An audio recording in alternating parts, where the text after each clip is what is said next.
하나님의 은혜가 여러분들 가운데 함께 하시기를 주님의 이름으로 축원합니다. 오늘 본문의 말씀에 보면 게바를 책망한 바울의 모습이 나옵니다. 게바가 안디옥을 방문했을 때였습니다. 아마 이방인 신자들, 바울, 그리고 유대인들 여러 사람들이 같이 식사를 했던 것 같습니다. 그럼 이 식사의 모습은 참 아름다운 것이죠.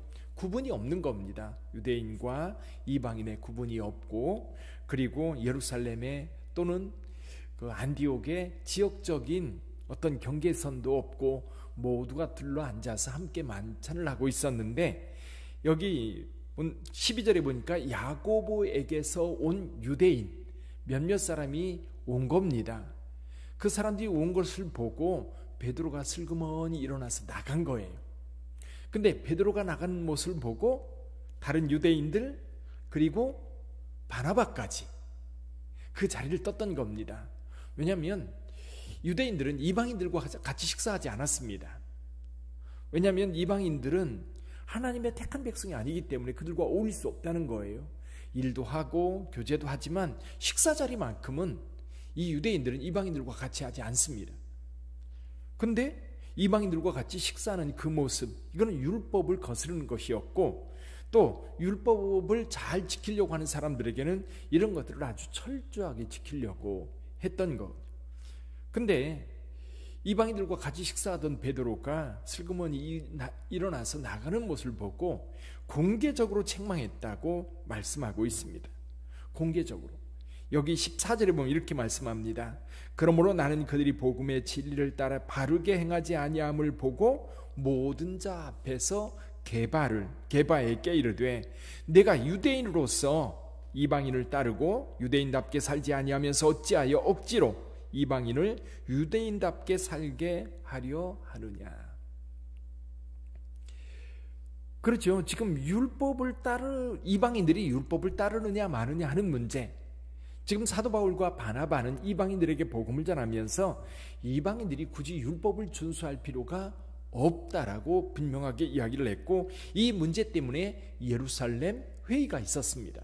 그래서 예루살렘 회의를 통해서 이방인들에게 굳이 할례를 행하거나 율법 준수 의무를 이렇게 부여하지 말자. 다만 도덕적인 그런 면에서 이 건전한 삶을 살도록 기본적인 어떤 규칙들만 이야기하자, 그렇게 결론을 냈었습니다. 근데 막상 현장에서 베드로가 이걸 지키지 않는 모습을 보면서 바울은 화가 났던 거예요.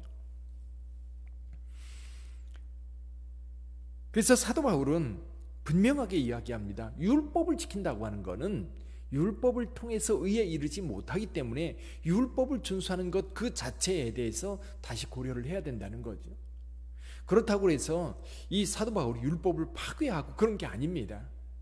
그러나 적어도 이방인들 앞에서 율법을 지켜야 된다고 하는 그런 모습을 보일 필요는 없는 거죠. 그래서 여기 16절에서 이 의와 율법에 대해서 이렇게 정의를 하고 있습니다. 16절 같이 읽어보죠.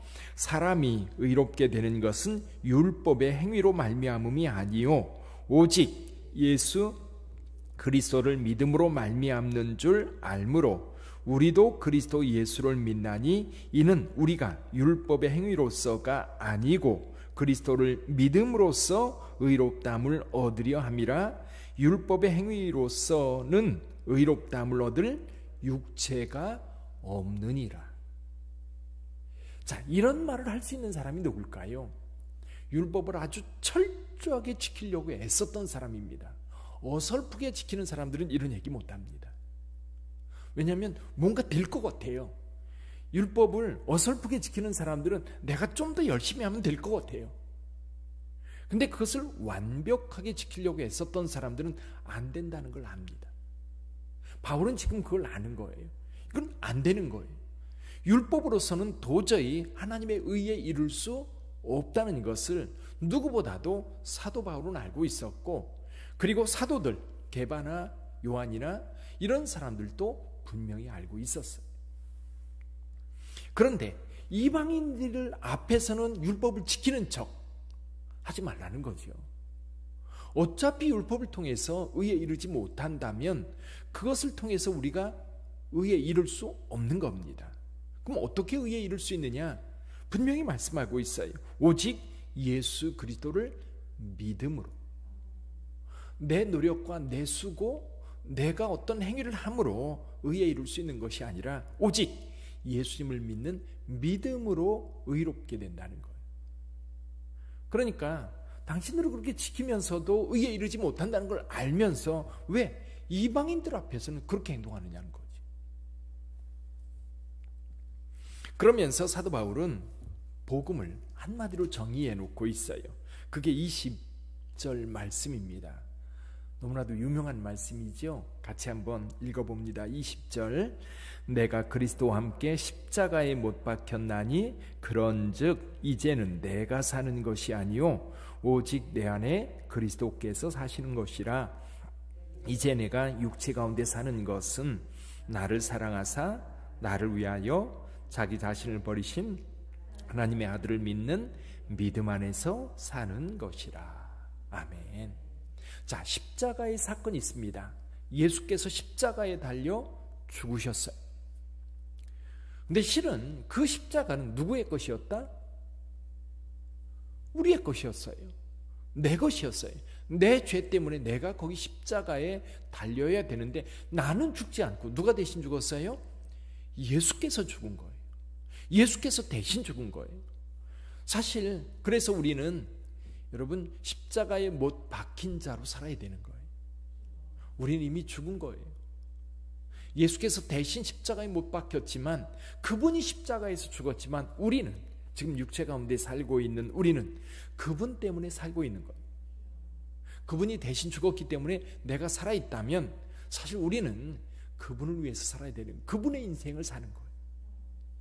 자, 그래서 이렇게 말합니다. 내가 그리스도와 함께 십자가에 못 박혔나니. 그래서 사도 바울은 그리스도와 함께 우리 자신 십자가에 못 박혀서 우리는 이미 죽은 자라는 거예요. 이 개념이 있어야 되는 거예요. 이미 우리는 죽은 자예요. 그런즉 이제는 내가 사는 것이 아니요 내가 사는 것이 아니다. 내가 사는 게 아니라 오직 내 안에서 그리스도께서 사신 것이라. 그래서 저와 여러분들의 삶이 예수 십자가를 믿는다면 예수님께서 십자가에서 죽으셨습니다. 그 죽음은 내 죽음이에요. 내 죽음. 그럼 우리는 그 은혜를 따라 살아야 되는 거예요. 그것에 대해서 감사하고 또 그분이 나를 위해서 죽었다면 그럼 우리는 어떻게 살 거예요? 그분이 나를 사랑한 그 사랑 안에서 살 뿐만 아니라 그분의 삶을 내가 살아내야 하는 거예요. 계속해서 이렇게 말합니다. 이제 내가 육체 가운데 사는 것은 나를 사랑하사 나를 위하여 자기 자신을 버리신 하나님의 아들을 믿는 믿음 안에서 사는 것이라. 이 유다 백성들이 예수님께 물었던 적이 있어요. 어떻게 하나님의 일을 할 수 있습니까? 그럴 때 예수님께서 뭐라고 대답해요? 하나님의 아들 인자를 믿는 것이 하나님의 일이다. 예수님을 믿는 것이 하나님께서 우리에게 간절히 바라는 바람이에요. 그 믿음은 예수께서 우리를 위하여 죽으셨다고 하는 확신, 그리고 우리의 죄를 대속했다고 하는 그런 믿음 뿐만 아니라 우리가 이제는 예수 안에서 의롭게 되어서 하나님의 자녀로 살게 되었다고 하는 확신. 그래서 여러분, 우리가 예수의 십자가를 믿을 때 칭의라는 말을 써요. 칭이 뭐예요? 부른다는 뜻이잖아요. 의롭다고 인정되는 거예요. 의롭다라고 당신을 이제는 그렇게 불러준다는 거죠. 그래서 저와 여러분들은 이제 재판에서 의가 선언된 거예요. 죄 없음. 더 이상 죄인으로서 사는 게 아니라 예수 안에서 우리는 의로 산다는 거죠. 그 의가 오늘 여러분의 삶 속에 함께하기를 주님의 이름으로 축원합니다. 오늘 하루를 살면서요, 한번 20절을 자꾸만 묵상해 보세요. 20절. 내가 그리스도와 함께 십자가에 못 박혔나니. 내가 십자가에 못 박혔어요. 내가 십자가에 못 박혀서 사실은 내가 죽어서 여기 없어야 돼요. 근데 그분은 죽었고 나는 살아있어요. 그래서 이렇게 말합니다. 그런즉 이제는 내가 사는 것이 아니요 오직 내 안에 그리스도께서 사시는 것이라. 그러면 그리스도께서 내 안에 산다라고 하는 그 고백, 그것은 바로 여기 이제 내가 육체 가운데 사는 것은 나를 사랑하사 나를 위하여 자기 자신을 버리신 하나님의 아들을 믿는 믿음 안에서 사는 것이다. 믿음 안에서 사는 것이다. 그 믿음이 오늘 하루 여러분의 삶을 이끄시기를 바랍니다. 그 믿음 안에서 오늘도 하나님의 자녀로 살고, 그 믿음 안에서 이제 우리의 죄는 다 십자가에 못 박았기 때문에 이제 의를 따라 예수 그리스도를 따라 살아가야 되는 거예요. 이제 죄인의 삶에서 벗어나 예수께서 우리 안에 살고 계시기 때문에 그 예수를 따라 예수께서 걸어가셨던 그 의의 길, 그 길을 오늘도 걸어가시기를 바랍니다. 그래서 제가 기도할 때 성령께서 죄에 유혹받지 않고 실족하지 않고 오직 올곧게 예수 그리스도를 따라가기를 기도하는데, 오늘 그렇게 기도하고 주님과 함께하는 복된 삶을 사시기를 주님의 이름으로 축원합니다. 기도하겠습니다.